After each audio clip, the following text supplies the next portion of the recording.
الأصدقاء salam alaikum, bonjour ou bonsoir les amis, j'espère que vous allez bien. En tout cas, c'est ce que je vous souhaite et dans les meilleures de toutes les situations.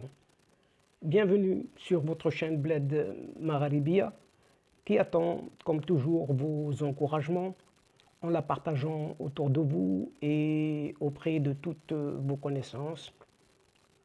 Et surtout, mais surtout, en vous y abonnant le plus nombreux possible pour y être informé le plus rapidement avec les dernières nouvelles et en toute primeur. Un tout grand merci de nous recevoir chez vous et parmi vous.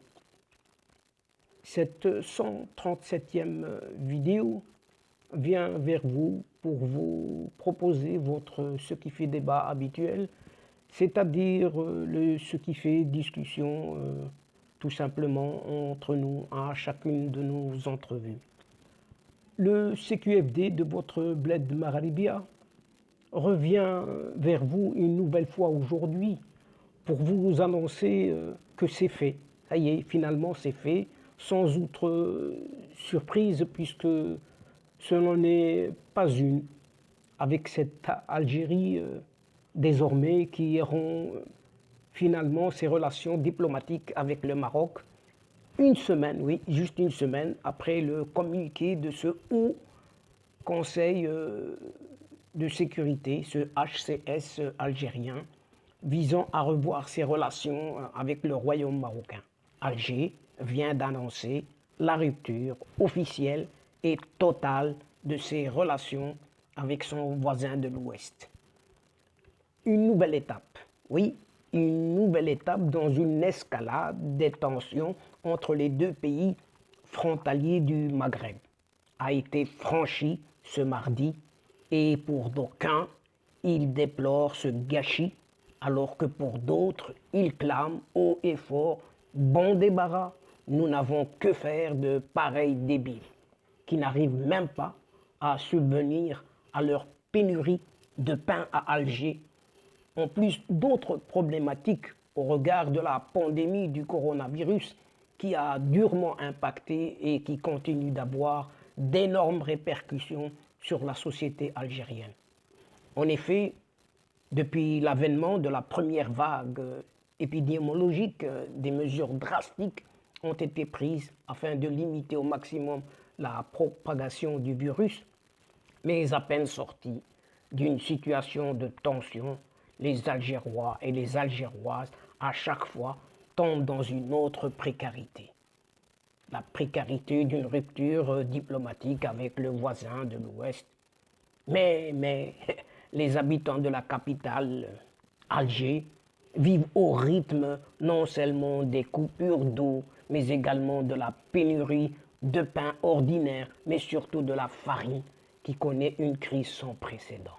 Et c'est dans ce climat, cette ambiance dans laquelle vit cette Algérie, finalement cet incorrigible, ce vieux général, en tout cas ce caporal Saïd Chengriha, a fini, oui, par imposer sa vision sur les rapports avec le Maroc. On dit les rapports, mais ce sont ses rapports à lui personnels. L'Algérie rompt donc officiellement ses relations diplomatiques avec son voisin de l'Ouest. Une annonce faite l'après-midi de ce mardi dans une longue déclaration lue par le ministre des Affaires étrangères. Une mesure qui prend effet à partir de ce mardi 24 août, a précisé ce Ramadan Lamamra. Pour mémoire, Alger avait déjà rappelé pour consultation son ambassadeur à Rabat en réaction à l'appui du Maroc au droit de l'autodétermination de la Kabylie. Oui, le droit au droit de l'autodétermination de la Kabylie. Le chef de la diplomatie algérienne a justifié la rupture par une longue série d'actes hostiles du royaume marocain à l'encontre de son pays, remontant, selon ses dires, jusque à la guerre des sables de 1963. Oui, à l'encontre de son pays, remontant, selon ses dires, à la guerre des sables d'octobre 1963. Ce Ramtan Lamamra a également rappelé que la rupture est conforme à la décision prise par ce HCS, le Haut Conseil de sécurité, lors de sa réunion du 18 août dernier, consacrée à l'examen des feux de forêt que le pays a connus, visant à revoir ses relations avec le Maroc. Il est aussi question du MAC, ce mouvement pour l'autodétermination de la Kabylie. Il est question également de ce mouvement Rachad. Il est question aussi d'Israël. Mais surtout, il est question du Sahara marocain pour justifier la rupture. Dans son long réquisitoire contre le Maroc, ce ministre a pointé du doigt l'appui présumé de Rabat au mouvement d'autodétermination de la Kabylie et au mouvement Rachad islamiste proche du Qatar et de la Turquie. Ce Ramdan Lamamra a avancé sans apporter de preuves que le Maroc aurait mis au profit de ces deux organisations des camps d'entraînement. Oui, le Maroc a mis au profit de ces deux organisations des camps d'entraînement sur son territoire.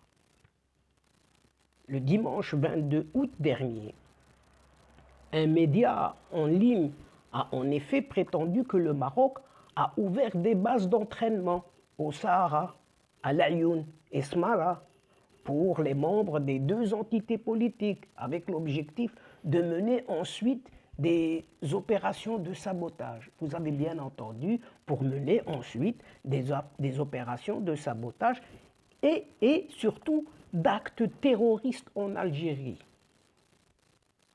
Pour rappel, depuis avril dernier, Alger a classé ce MAC, ce mouvement pour l'autodétermination de la Kabylie, et le mouvement Rachad sur la liste des organisations terroristes, en réaction à leur fort activisme dans la reprise des marches du Hirak au début de cette année, paraît-il. Et la question du Sahara marocain n'a pas échappé du tout au réquisitoire de ce Ramdan Lamamra. Ce ministre des Affaires étrangères est monté au créneau pour condamner le refus par le Maroc d'organiser un référendum. Oui, condamner le refus par le Maroc d'organiser un référendum d'autodétermination du peuple sahraoui, mais pas celui du peuple de Kabylie. Et il en est de même pour l'établissement des relations avec Israël.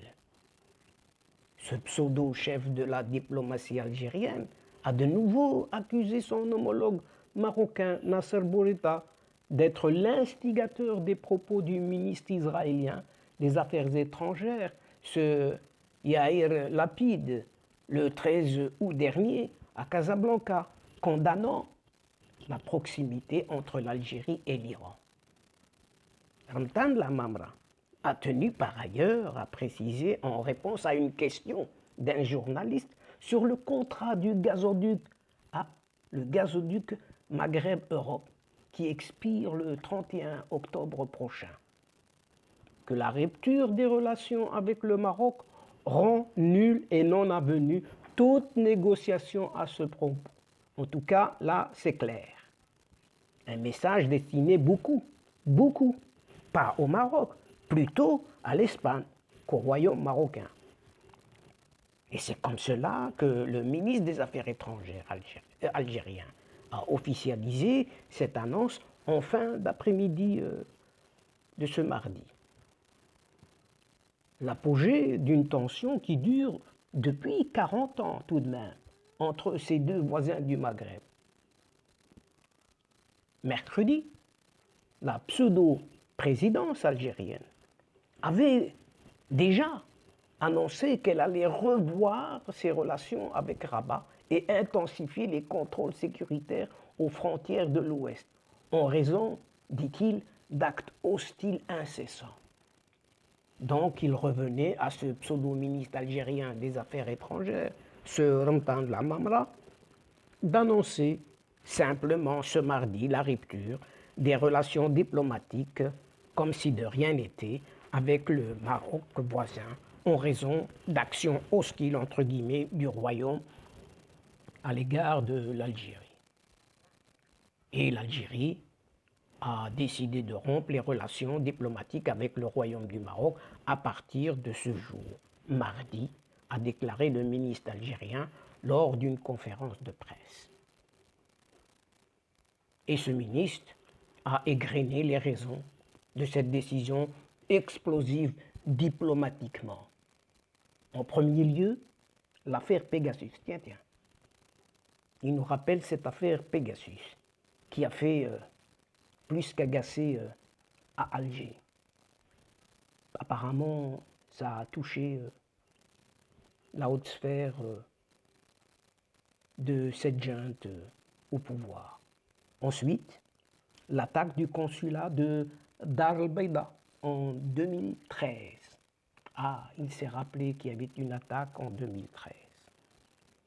Par ailleurs, il accuse le royaume du Maroc de soutenir les mouvements du MAC, ce mouvement pour l'autodétermination de la Kabylie. Et on ne le répétera pas assez. Et à ce mouvement Rachad. Et le mouvement pour l'autodétermination de la Kabylie, ce MAC, est une organisation indépendantiste que le régime algérien tient pour responsable des feux de forêt. Ah, apparemment, ce MAC brûlerait sa propre maison, puisqu'il va brûler sa Kabylie, qu'il demande en indépendance. N'est-ce pas bizarre? À Alger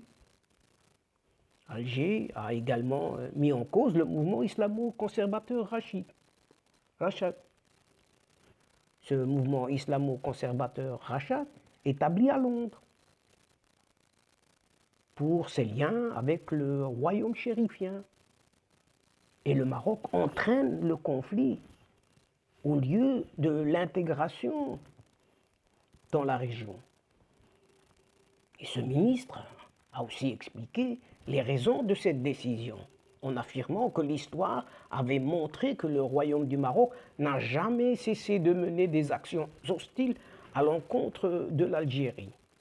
Il a en outre fait porter aux dirigeants du royaume marocain la responsabilité des crises répétées qui se sont aggravées à un comportement qui entraîne le conflit au lieu de l'intégration dans la région du Maghreb.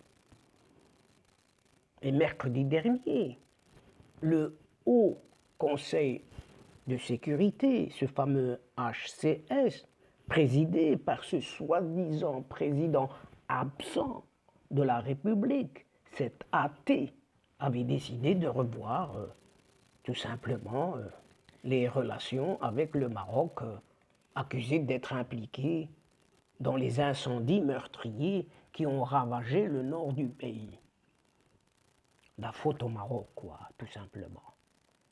Les actes hostiles incessants perpétrés par le Maroc contre l'Algérie ont nécessité la révision des relations entre les deux pays et l'intensification des contrôles sécuritaires aux frontières de l'Ouest, selon un communiqué officiel algérien. Ce n'est pas moi, c'est l'autre donc. Comme ce n'est pas moi, donc c'est l'autre. C'est lui la faute et lui revient. Puisque Rabat n'a pas réagi dans l'immédiat à l'annonce de rupture des relations par Alger. Fin juillet dernier, rappelons-nous, le roi Mohamed VI du Maroc avait déploré les tensions avec l'Algérie, invitant ce président algérien athée à faire prévaloir la sagesse et œuvrer à l'unisson au développement des rapports entre les deux pays. Traditionnellement difficiles, les relations entre l'Algérie et son voisin marocain ont connu une récente dégradation en raison notamment de l'épineux dossier du Sahara marocain. Ce n'est que ce dossier qui freine cette junte militaire. Et la normalisation des relations diplomatiques entre le Maroc et Israël, en contrepartie d'une reconnaissance américaine de la souveraineté marocaine sur ce territoire a encore avivé les tensions avec cette Algérie qui a dénoncé des manœuvres étrangères visant à la déstabiliser. Et pour cette Algérie, ce qui est une ligne rouge franchie pour Alger, les liens diplomatiques avaient été rompus une première fois entre les deux pays quand le 7 mars 1976, ça remonte un peu loin, Rabat mettait fin à ses relations avec Alger. Après la reconnaissance par l'Algérie de cette pseudo-république chimérique arabe sahraoui démocratique, cette race autoproclamée par les indépendantistes du Front Polisario. La provocation marocaine a atteint son paroxysme, paraît-il, lorsqu'un délégué, un certain Omar Hillel, pour ne pas le citer, du Maroc aux Nations Unies, a appelé à l'indépendance du peuple de la région de Kabylie. A encore dit ce mardi, ce Ramadan Mamra. L'Algérie a fait preuve de retenue, mais le silence marocain à cet égard reflète le soutien politique à cette démarche, qualifiée de dangereuse et irresponsable. Alger avait rappelé en juillet dernier son ambassadeur à Rabat pour consultation avec effet immédiat à la suite de la dérive de la représentation diplomatique marocaine à New York, qui a distribué une note officielle aux pays membres du mouvement des non-alignés, dans laquelle le Maroc soutient publiquement et explicitement un prétendu droit à l'autodétermination du peuple kabyle, avait expliqué le ministre algérien des Affaires étrangères. Et toutes ces manœuvres de rupture diplomatique entre l'Algérie et le Maroc se déroulent donc dans un pays où il en ressort aux dernières nouvelles que plusieurs lieux de commerce avaient été fermés dans le but de limiter les rassemblements, afin de limiter au maximum la propagation de ce coronavirus. Et ces mesures furent instaurées dans la durée avec un allègement en fonction de l'évolution de la situation épidémiologique. Les boulangeries font partie de ces structures primordiales dans la vie quotidienne des populations, notamment à Alger, la capitale. En effet, le pain est une denrée qui est fortement consommée par les habitants. Lorsqu'une boulangerie ferme, c'est le dysfonctionnement total. Et dans la capitale algérienne, des boulangeries ont pignon sur rue. Mais il faut dire qu'avec la crise sanitaire et la mesure de confinement partiel dans plusieurs wilayas, notamment celle d'Alger, il n'est pas toujours facile de se procurer tout simplement quelques miettes du pain. Cependant, il y a un autre paramètre qui peut expliquer la non-disponibilité du pain en ce moment à Alger. Oui, en ce moment à Alger, alors qu'on s'occupe de rupture diplomatique. Il s'agit de la rénovation de la boulangerie, par exemple, entre autres, située sur le boulevard Mohamed V à Alger.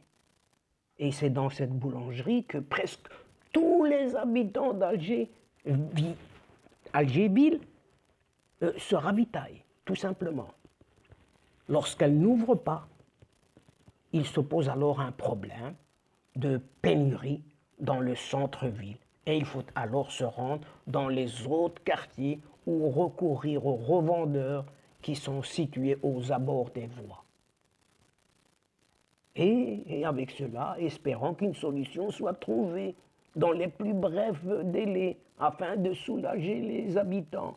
Mais dans le climat actuel préoccupé par la rupture diplomatique, le pain passe en second lieu.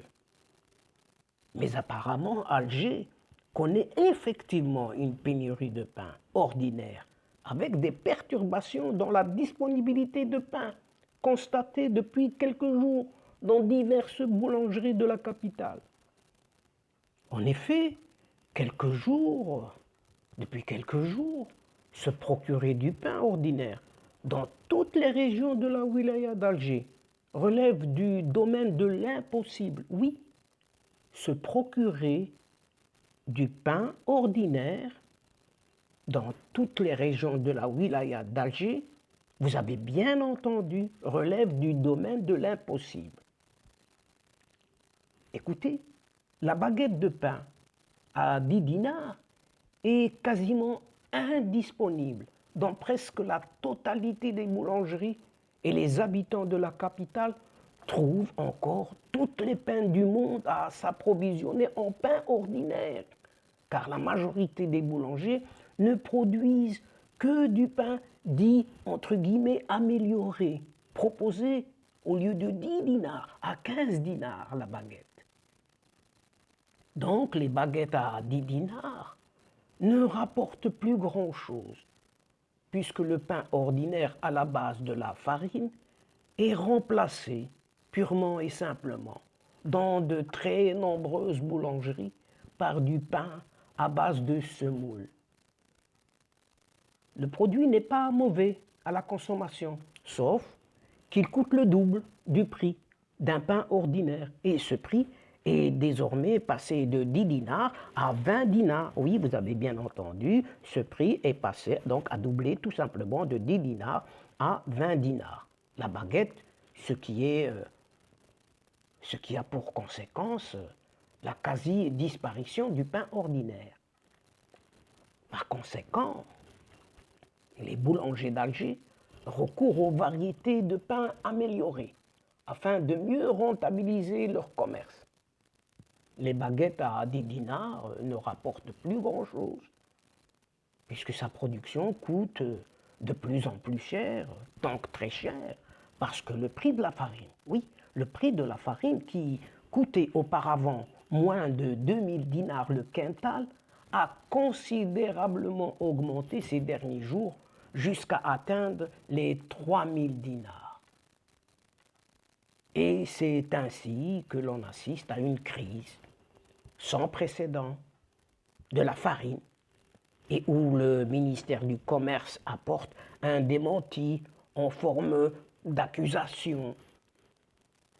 Effectivement, ce ministère du Commerce s'est exprimé sur ces informations relayées ces derniers jours, faisant état d'une supposée pénurie enregistrée dans la farine.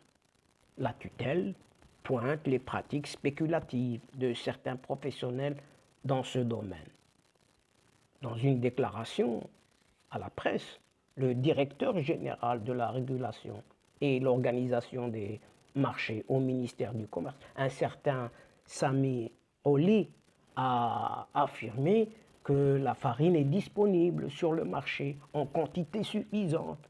Et à ce propos, il a tenu à démentir les fausses informations, entre guillemets, qui font état d'une pénurie de la farine sur le marché, précisant que toutes les denrées alimentaires sont disponibles et font l'objet d'un suivi sur le terrain par les ministères du Commerce et de l'Agriculture, notamment au vu de la situation sanitaire actuelle.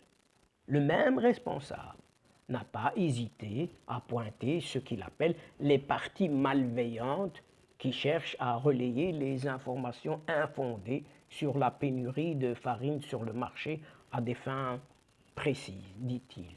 Et dans le même sillage, il a souligné que les 432 millions moulins, il a souligné que les 432 moulins à travers le territoire national sont actuellement en production sans interruption, car il leur est interdit de faire des arrêts techniques en prévision de l'urgence.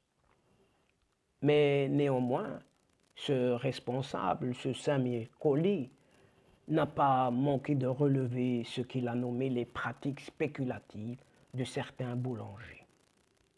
Car, toujours selon lui, ces minoteries bénéficient d'importantes quantités de blé tendre estimé à quelque 317 000 quintaux destinés à produire 24 000 quintaux de farine, ce qui est une quantité qui nous suffit et même à nos voisins. Et sur cette quantité, 5 100 quintaux sont dirigés en permanence vers les boulangeries, a-t-il encore précisé. Néanmoins, cet intervenant a également tenu à ajouter que les ministères de commerce et de l'agriculture ont constaté quelques lacunes, notamment le refus de certains boulangers de travailler avec la facturation et de s'approvisionner en farine auprès des minotiers en recourant aux grossistes avec des prix exorbitants. Les deux tutelles ont en effet constaté, selon lui, que les boulangers refusent d'acquérir les sacs de 50 kilos de farine. Une chose qu'il a qualifiée d'un nouveau phénomène qui favorise le transfert de cette matière à la production d'autres produits, autres que le pain proprement dit, et par conséquent ce qui favorise la spéculation. Toutefois, et une chose est sûre en cette Algérie actuelle, la difficile réalité du terrain est vécue, elle, par le citoyen et la citoyenne, chaque jour, auprès des établissements fournissant tout simplement du pain, le pain quotidien. Et surtout à joindre les deux bouts. Dans un pays dont la junte militaire se préoccupe à rompre sa diplomatie tous azimuts, au lieu de s'occuper plutôt du bien-être de sa population. Vous me diriez que ce n'est pas sa principale préoccupation, la principale préoccupation de cette junte militaire. Et je vous répondrai, eh oui, vous avez tout à fait raison sur toute la ligne.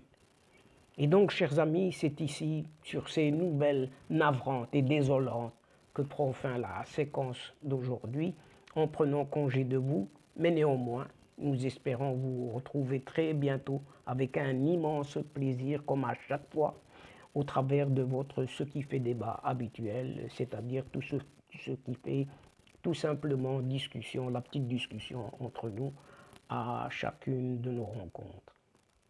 Un tout grand merci pour votre confiance, pour votre fidélité et votre patience, et surtout, pour votre participation, de nous suivre et de nous écouter jusqu'au bout des séquences. Mais néanmoins, ne nous oubliez pas de nous aider mutuellement, réciproquement, et surtout d'aider votre chaîne Bled Magharibia en vous y abonnant le plus nombreux possible, afin d'y être informé avec les dernières nouvelles rapidement, mais surtout, essayez de partager au grand maximum autour de vous les séquences vidéo de votre chaîne. Pour ma part, je vous dis au revoir les amis. Al-Asdiqa, salamu alaykum wa rahmatullahi ta'ala wa barakatuh. À la prochaine fois et à bientôt. إلى اللقاء في حصة أخرى إن شاء الله. مع السلامة.